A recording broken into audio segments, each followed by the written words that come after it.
ભાવનગર શહેરના ખેડૂતવાસ વિસ્તારમાં 3 મકાન તેમજ રિક્ષાને આગ ચાપનાર 8 શખ્સોનું ચુસ્ત પોલીસ બંદોબસ્ત વચ્ચે રિકન્સ્ટ્રક્શન કરવામાં આવ્યું હતું। ભાવનગર શહેરના ખેડૂતવાસ વિસ્તારમાં 3 ઘરોમાં આગ ચાપવાનો મામલો થોડા દિવસ પહેલા ખેડૂતવાસમાં આવેલ મહાકાળી વસાહતમાં એક યુવાન ઉપર હુમલો કરવામાં આવ્યો હતો, જે યુવાનનું સારવાર દરમિયાન મોત નીપજતા યુવકના પરિવાર લોકો ઉશ્કેરાઈ ગયા હતા।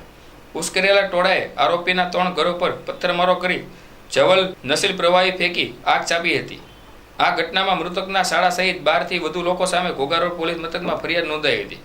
ફરિયાદ બાદ પોલીસે 3 મકાનો પરને રિક્ષામાં આગ ચાપવા મામલે 8 આરોપીઓની ધરપકડ કરવામાં આવી હતી। ત્યારે પોલીસ દ્વારા ઘટના અંગે કડક કાર્યવાહી હાથ ધરી અને બનાવ અંગે રિકન્સ્ટ્રક્શન કરવામાં આવ્યું હતું।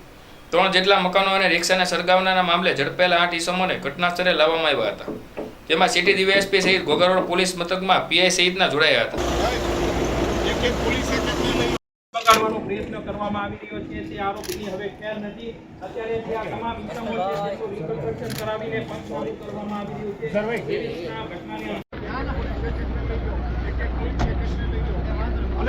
જેટલા જે ઘર છે તેને સળગાવી દેવાનો પ્રયાસ કરવામાં આવ્યો હતો।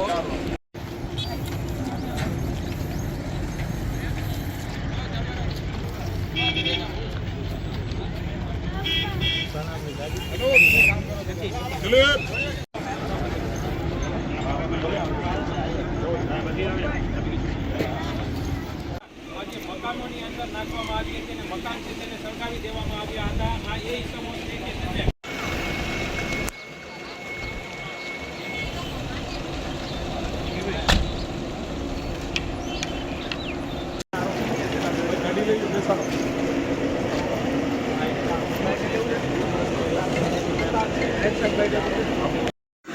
बारे जो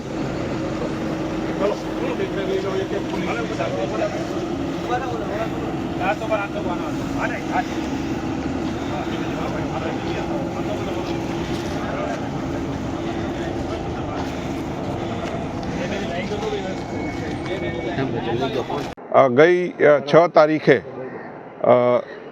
એક બનાવ બનેલ, જેમાં આ કામના ફરિયાદીએ ફરિયાદ દાખલ કરાયેલી છે, જેમાં નરસિંહભાઈ કરીને જે હતા તે આ રૂવાપરી વિસ્તારમાં જે આ સોસાયટી જે છે તે વિસ્તારમાં આવતા તેનું મનદુખ રાખી અને જે આરોપી સાગર, અજય વગેરે 4 પુરુષ અને 2 સ્ત્રી એ રીતના મનદુખ રાખી અને જણાવતા કે ભાઈ તમે અવારનવાર અમારા વિસ્તારમાં આવો છો અને અમારા વિશે તમામને કહો છો, એનું મનદુખ રાખી અને ધારિયા જેવા તીક્ષ્ણ હથિયારથી તેના માથાના ભાગે ઈજા કરેલી, જેના કામે 108 દ્વારા નરસિંહભાઈને સરટી હોસ્પિટલમાં દાખલ કરવામાં આવેલા અને ગઈ 9 તારીખે આ નરસિંહભાઈનું મૃત્યુ નીપજ્યું।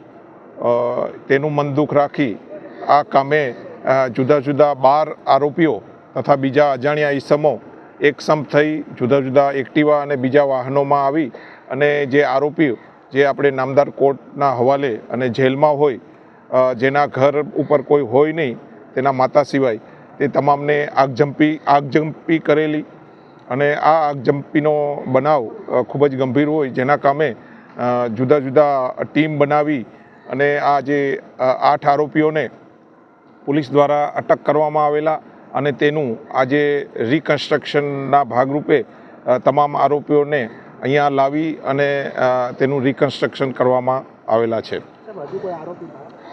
આ કામે જે એફઆઈઆરમાં જે જણાવ્યા મુજબ ટોટલ 12 આરોપીઓ છે, જે 12માંથી ટીમ બનાવી અને 8 આરોપીઓને આપણે પકડી લેવામાં આવેલા છે અને બીજા 4 ઈસમો તથા બીજા અજાણ્યા એ બાબતે ઊંડી તપાસ હાલમાં ચાલુ છે। Thank you.